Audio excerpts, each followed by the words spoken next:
जय श्री राम। शंखनाद में आपका स्वागत है।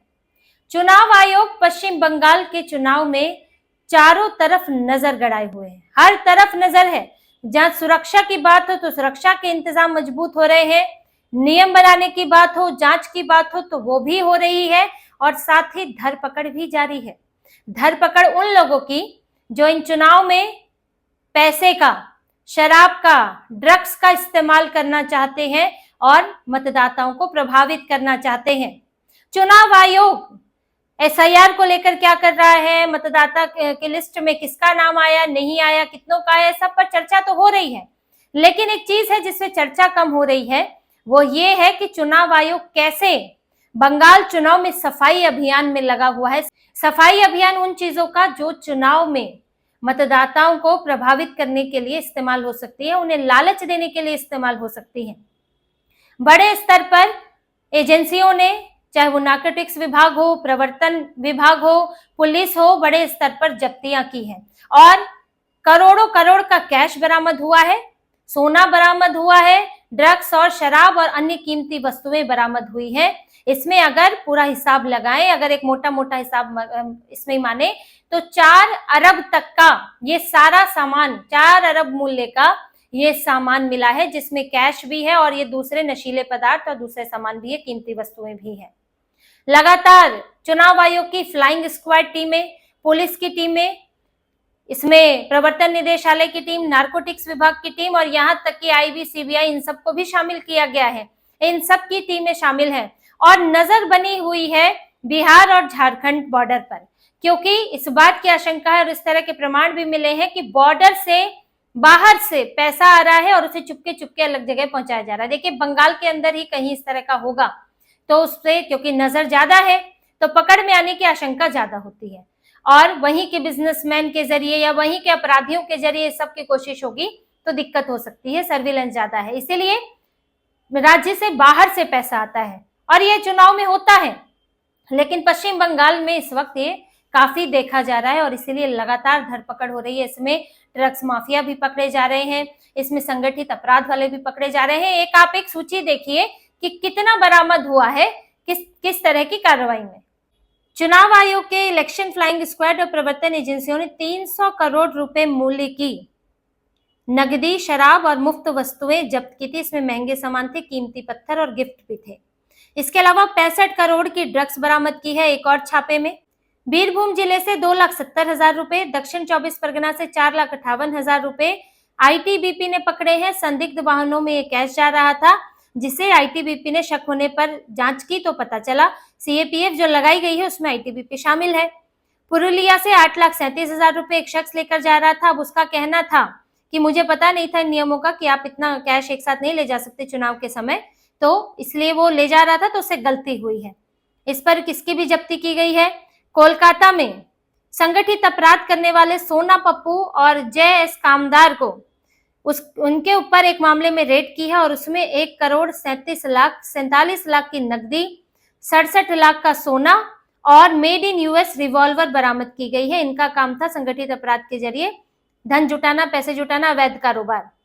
उत्तर 24 परगना में 34 लाख की नकदी मिली है और 50 करोड़ के ड्रग्स बरामद हुए हैं। रेशमा बीबी नाम की एक महिला है जो ये ड्रग्स का कारोबार वहां करती है। तो जांच एजेंसियां ताबड़तोड़ कार्रवाई कर रही हैं, लगातार एक्शन हो रहा है और किसी भी तरह के प्रलोभन से लोगों को बचाने की कोशिश की जा रही है। और देखिए, जो इस वक्त पश्चिम बंगाल का माहौल है, जैसे अभी पहले से बदले हुए हालात हैं, बदले हुए नियम है। ममता बनर्जी टीएमसी के लिए भी बदली स्थितियां हैं। अब ऐसे में जब पुराने पैतरे नहीं चलते हैं तो नए पैतरों का इस्तेमाल किया जाता है। जब डर नहीं चल रहा है, जब किसी तरह की मनमानी नहीं चल रही है, तो क्या काम आता है? प्रलोभन काम आता है। और प्रलोभन किन चीजों से?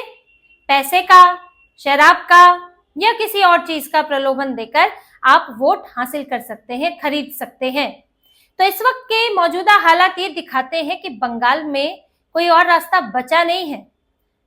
टीएमसी की बात करें, क्योंकि ये एक बड़ी पार्टी है, यहाँ चुनाव जीतना चाहती है और इस्तेमाल करती रही है, ऐसा नहीं कि दूसरी पार्टियां नहीं करती हैं, लेकिन जो बड़ी पार्टी है, प्रभावशाली पार्टी है, उसके नेताओं की इसमें आशंका ज्यादा रहती है और पुलिस पर इनका जोर भी रहता है। दूसरों को तो पुलिस जो एकदम नजरें गड़ाए बैठी रहती है। तो यहाँ पर उनके इस्तेमाल करने की ज्यादा स्थितियां यहाँ दिखती हैं और इस वक्त इनके पास और कोई तरीका है भी नहीं। पहले ये डरा कर वोट लेते थे, धमकाते थे, फर्जी वोटों का इस्तेमाल होता था और ये लोग घुसपैठियों का इस्तेमाल किया करते थे। तो इन चीजों की जरूरत भी हो सकता है कम पड़ती हो, क्योंकि आपने तो पहले ही तय कर रखा है इतने वोट यहाँ हमारे पड़ने तय हैं। चाहे दूसरी पार्टियां, विपक्षी पार्टियां कितना भी जोर लगा ले, उनको ये वोट मिलेगा ही नहीं, क्योंकि वो तो फर्जी वोट है, घुसपैठियों का वोट है, तो वो तो इन्हीं के पास पड़ेगा।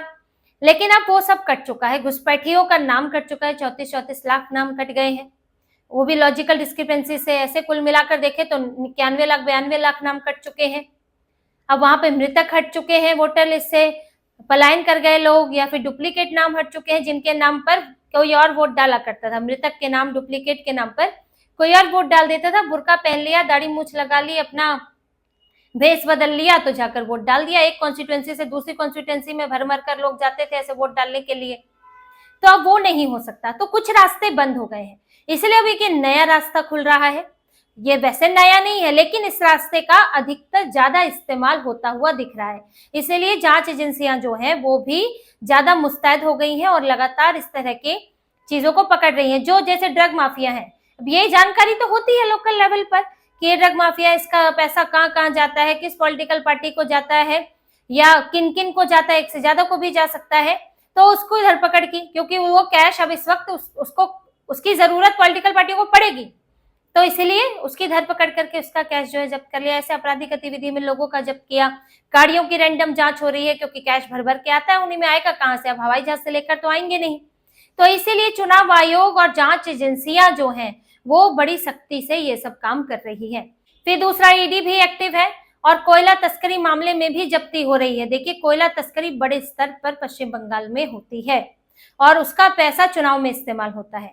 अब इस मामले में इसकी जो जांच चल रही है, जिसमें आईपैक भी फंसी हुई है, उसमें आईपैक के तो डायरेक्टर को तो बुलाया गया, गिरफ्तार किया गया है और कुछ को समन जारी किया गया है, लेकिन इसके अलावा कोयला तस्करी में शामिल जो बंगाल के ही हैं, जो कुछ व्यापारी हैं या और जुड़े हुए लोग हैं, उनकी भी संपत्ति जब्त की गई है। जैसे 159 करोड़ की संपत्ति जब्त की गई और कुल मिलाकर 482 करोड़ की जब्त की गई है। तो इस व्यापार पर भी, इसके जरिए होने वाले नगद लेन देन पर भी रोक लगाने की कोशिश है। तो चुनाव आयोग का इस दिशा में भी काम जारी है। इसके अलावा अगर सुरक्षा की बात करें तो सुरक्षा बलों की तैनाती है। मुर्शिदाबाद में सबसे ज्यादा सुरक्षा बल तैनात किए गए हैं, सबसे ज्यादा कंपनियां तैनात की गई हैं। मुर्शिदाबाद को 2 पुलिस जिलों में बांटा है, मुर्शिदाबाद और जंगीपुर। उसमें मुर्शिदाबाद के हिस्से में सबसे ज्यादा 240 के करीब वहां पर कंपनियां तैनात है, बाकी और जिलों में भी है। तो सुरक्षा बलों की तैनाती भी की जा रही है, सुरक्षा बलों को लाठियां भी दी जा रही है, कैमरे 3000 कैमरे लगाए गए हैं और आधुनिक तकनीक का इस्तेमाल किया जा रहा है। तो अब एक चुनाव को देखिए, पारदर्शी और स्वस्थ चुनाव बनाने के लिए क्या जरूरी हो जाता है आपके लोगों में?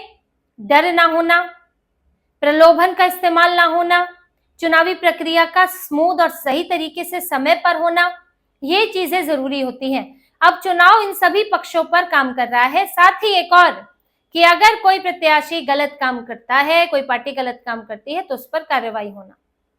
इसीलिए धमकी देने वालों को जेल में भी डाला गया, जिसमें एक 2 टीएमसी के ही पकड़े गए हैं। एक धमकी दे रहे थे कि स्टीम रोलर से कुचलवा दूंगा, एक घर घर जाकर धमकी दे रहे थे कि वहां टीएमसी को ही वोट देना है वरना तो निकलना नहीं है घर से।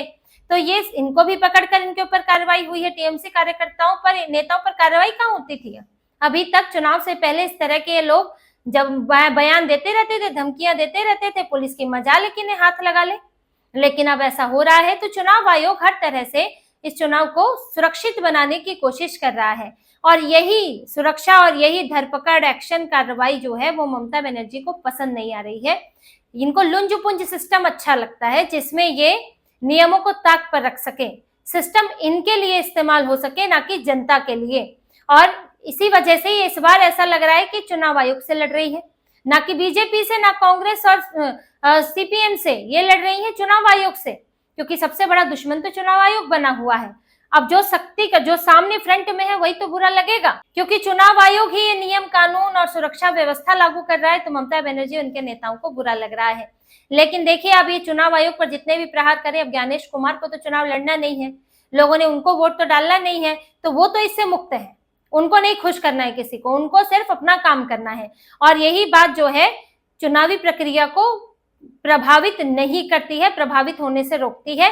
लेकिन ममता बनर्जी जरूर प्रभावित है और उनकी कुर्सी में जो है, जो जमी हुई कुर्सी थी, वो अब हिलने लगी है, डोलने लगी है। तो इसी तरह की और खबरें और विश्लेषण आपके लिए लाते रहेंगे। हमसे जुड़े रहिए, सब्सक्राइब कीजिए, कमेंट कीजिए। बहुत बहुत धन्यवाद। जय श्री राम।